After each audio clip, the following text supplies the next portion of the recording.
என்னமோ செய்வான்னு சொல்றானே இந்த விஜய். பல வருஷமா இருக்கிற ஒரு பதவி வெறி பிடிச்ச அரசியலை உடைச்சி எப்படி செய்வான்னு நம்ம மக்களை யோசிச்சிருவாங்க. இதோ இப்போ நம்ம மக்களுக்கு புரிஞ்சிருக்கும். இப்பவும் சொல்றோம், இது வெறும் ஆரம்பம் தாங்க. இந்த மாபெரும் சபையிலிருந்து கேட்கிற மக்களே, நமக்கு கொஞ்சம் அவகாசம் கொடுங்க. இதுக்கு முன்னாடி, அதாவது 2017 கடைசியில இருந்து 2026 ஏப்ரல் வரைக்கும் இருந்த புண்ணியவான்கள் ஆட்சியில ஒவ்வொரு டிபார்ட்மெண்ட்லயும் போட்ட ஏராளமான ஓட்டைகளை அடைச்சிக்கிட்டே படிப்படியா மக்களுக்கு நல்லதையும் செஞ்சுக்கிட்டே வருவோம். அதனாலதான் நமக்கு எதிரா யார் யாரோ சேரவே மாட்டாங்கன்னு நினைச்சவங்க எல்லாம் ஒன்னா சேர்றாங்க. நம்ம ஆட்சிக்கு டேட்டு குறிக்கிறாங்க.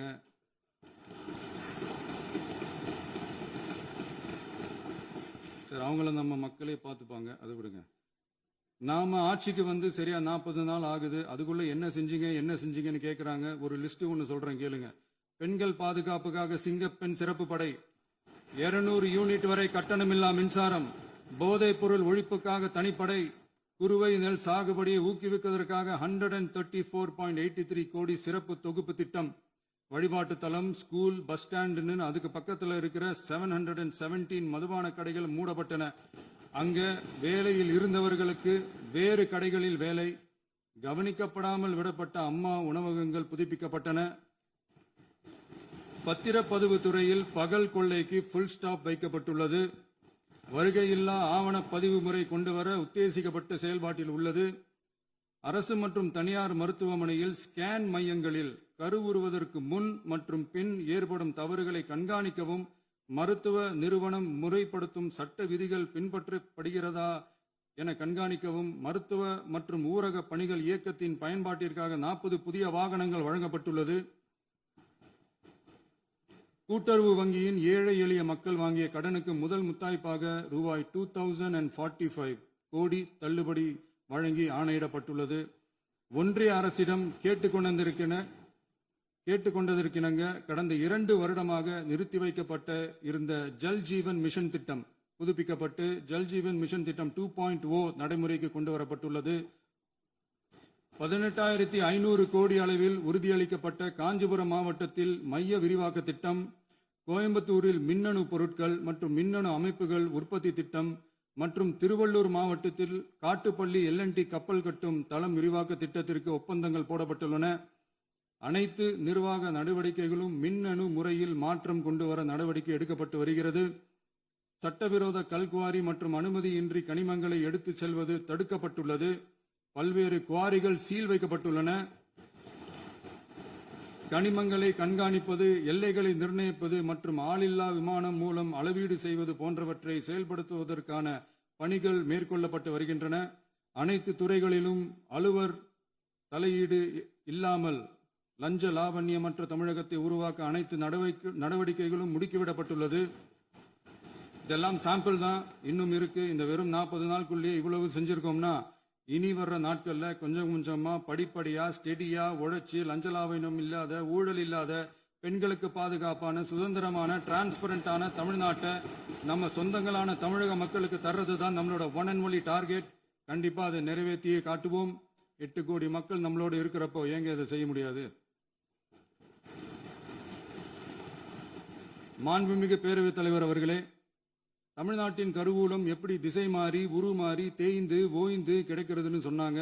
திசை மாறி உருமாறி தேய்ந்து ஓய்ந்துன்னு வசனம் மாதிரி ரைமிங்கா இல்லாம வளமான இலக்கியமா இதே சபையில பேசினவங்களோட திறமையான ஆட்சியில நடந்த நிதி மேலாண்மையை பத்தி வெள்ளை அறிக்கையா வெளியிட்டோம். வெள்ளை அறிக்கை வந்ததிலிருந்தே கண்ணை கட்டுதுங்க. அந்த காலத்துலதான் பிள்ளையோ பிள்ளை தொல்லையோ தொல்லைன்னு சொன்னாங்க. அதே மாதிரி தாங்க அவங்க ஆட்சியாலையும் அவங்களாலையும் இன்னைக்கு தமிழ்நாட்டுக்கே தொல்லையோ தொல்லை. இப்படி ஒரு நிலைமையை உண்டாக்கி வச்சுட்டு இவங்க சொல்றாங்க நமக்கு ஆட்சி செய்ய தெரியாதுன்னு. நம்ம அமைச்சர்களுக்கும் நம்ம சட்டமன்ற உறுப்பினர்களுக்கும் ஒன்னும் தெரியாதுன்னு. ஆமாங்க, எங்களுக்கு தெரியாதுதான். எங்க சட்டமன்ற உறுப்பினர்களுக்கும் அமைச்சர்களுக்கும் மக்கள் பணி செய்ய தெரிஞ்ச அளவுக்கு மக்கள் பணத்தை சுருட்ட தெரியாதுதான்.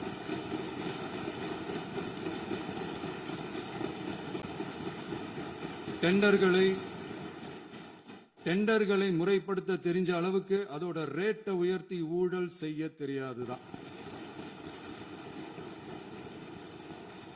பதவி உயர்வு வழங்கவும் பணி இடமாற்றம் கலந்தாய்வு நடத்தவும் தெரியுமே தவிர பதவி உயர்வுக்கும் பணியிட மாற்றத்திற்கும் பணம் பறிக்க தெரியாதுதான். புதிய பணியிடங்கள் உருவாக்க தெரியுமே தவிர அந்த பணியிடங்களை பணத்துக்கு விற்க தெரியாதுதான். கோயில்கள்ல நடக்கிற நிர்வாக சீர்கேட்டை தடுக்க நீங்க பேசுங்க, நீங்க கண்டினியூ பண்ணுங்க. கோயில்கள்ல நடக்கிற நிர்வாக சீர்கேட்டை தடுக்க தெரியுமே தவிர கோயில் பணத்தை கொள்ளையடிக்க தெரியாதுதான். தங்கத்தை உருக்கி தாரை வார்க்க தெரியாதுதான். கனிம வளத்தை பாதுகாக்க தெரிஞ்ச அளவுக்கு கனிமத்தை வித்து கொள்ளையடிக்க தெரியாதுதான். அரசு வருமானத்தை அரசு கஜானாவுக்கு மாத்த தெரிஞ்ச அளவுக்கு அந்த பணத்தை தனிப்பட்ட கஜானாவுக்கு மடை மாத்த தெரியாதுதான்.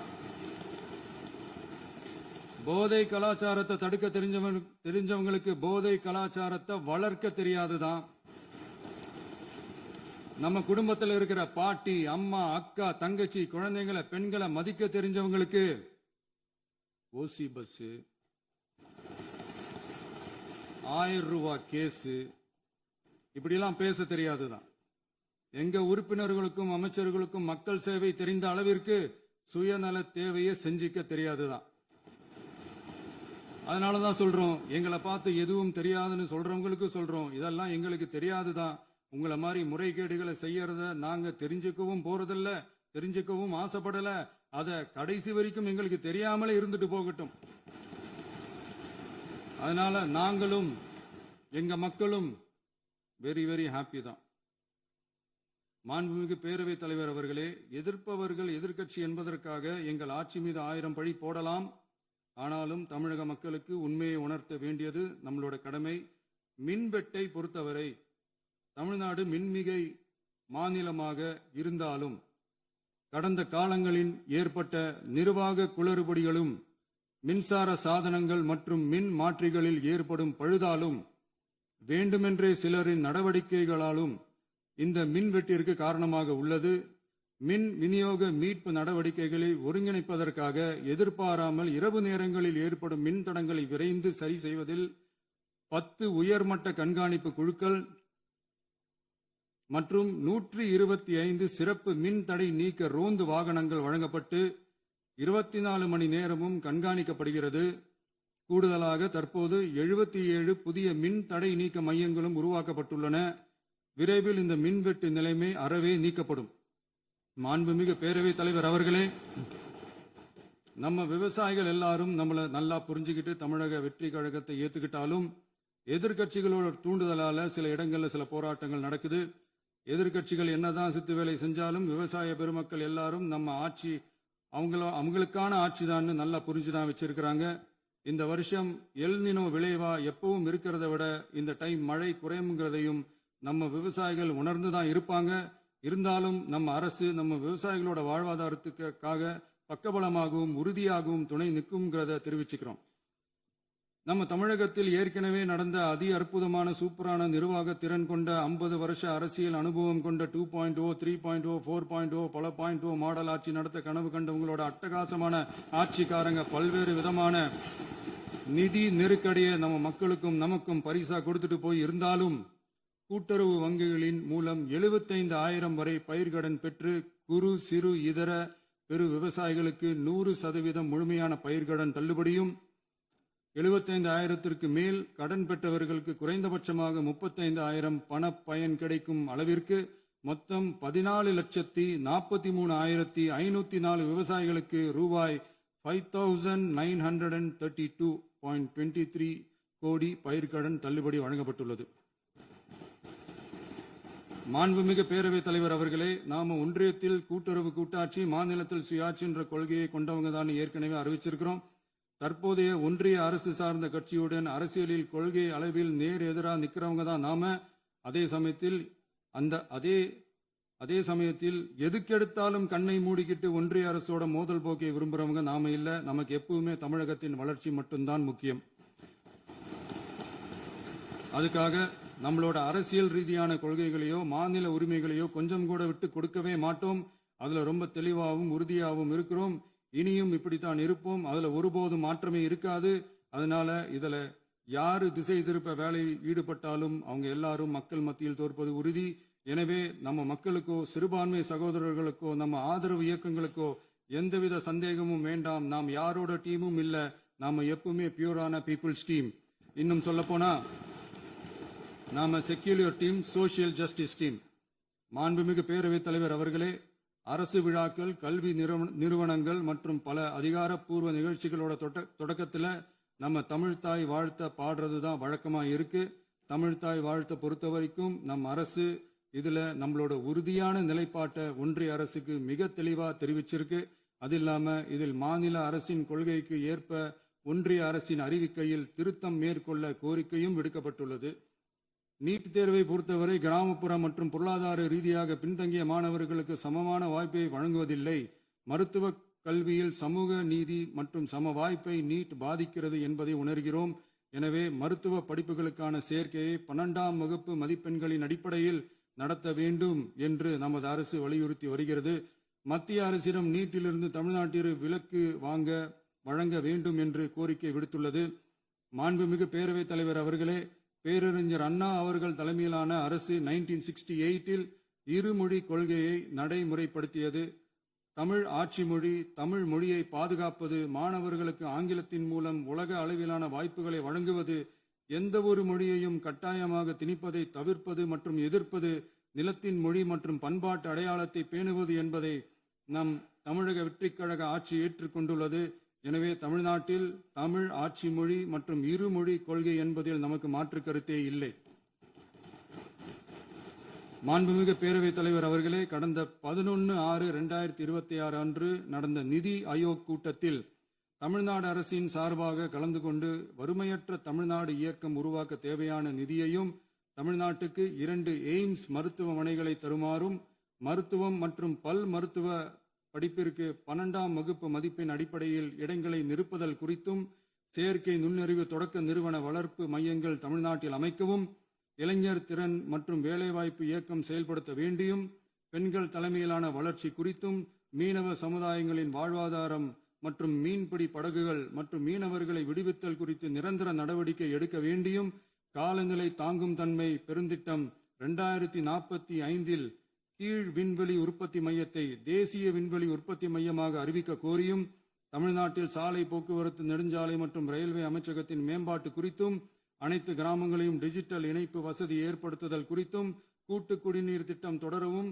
அரசின் விழாக்களில் தமிழ்தாய் வாழ்த்துக்கான முதலிடத்திற்கான கோரிக்கையும், மேகதாது அணை கட்டுமான நிறுத்தத்தை உறுதிப்படுத்தவும், மாநிலத்தின் மீது மும்மொழி கொள்கையை வற்புறுத்தாமல் புதிய கல்விக் கொள்கையை திணிக்காமல் தமிழகத்திற்கான கல்வித் தொகை ரூபாய் 3284 கோடியை விடுவிக்க கோரியும், ஆண்டுதோறும் 5 லட்சம் இளைஞர்களுக்கு உதவித் தொகையுடன் கூடிய பணியினை தொழில்நுட்ப பயிற்சி வழங்க ஒத்துழைப்பு வழங்குமாறும், ஒகேனக்கல் 3ஆம் கட்ட கூட்டு குடிநீர் திட்டத்திற்கான நிதி ரூபாய் 2283.40 விடுவிக்கவும், வேலை வாய்ப்பு மற்றும் வாழ்வாதாரத்துக்கான உத்தரவாத திட்டத்தின் கீழ் வேலை வாய்ப்புகளை உருவாக்க உடனடி நடவடிக்கை மேற்கொள்ள வேண்டியும் மற்றும் திருக்குறளை தேசிய இலக்கியமாக அறிவிக்குமாறும் தமிழ்நாடு சார்பில் பேசியுள்ளோம் என்பதை தெரிவித்துக் கொள்கிறோம். மாண்புமிகு பேரவைத் தலைவர் அவர்களே, அண்டை மாநிலங்களுடனான நட்புறவு ஒரு மாநிலத்தின் வளர்ச்சிக்கும் நாட்டின் ஒற்றுமைக்கும் மிகவும் அவசியமானது. தமிழ்நாடு தனது அண்டை மாநிலங்களுடன் நதி நீர் பங்கீடு, பொருளாதாரம், கல்வி, கலாச்சாரம் மற்றும் போக்குவரத்து துறைகளில் நல்லுறவை பேணி வருகிறது. பரஸ்பர மரியாதை, ஒத்துழைப்பு மற்றும் கூட்டாட்சி தத்துவத்தின் அடிப்படையில் அண்டை மாநிலங்களுடனான நட்புறவை வலுப்படுத்தவும் நமது ஆட்சியில் காக்கப்படுகிறது. மாண்புமிகு பேரவைத் தலைவர் அவர்களே, சட்டம் ஒழுங்கை பற்றி பேச்சு வந்தது. சட்டம் ஒழுங்கு சரியா இருக்கணும் அப்படின்றதுல எங்களுக்கு மாற்று கருத்தே கிடையாது. கண்டிப்பா லா அண்ட் ஆர்டர் கரெக்டா இருக்கணும், கரெக்டா இருக்கும், இருக்க வைப்போம்.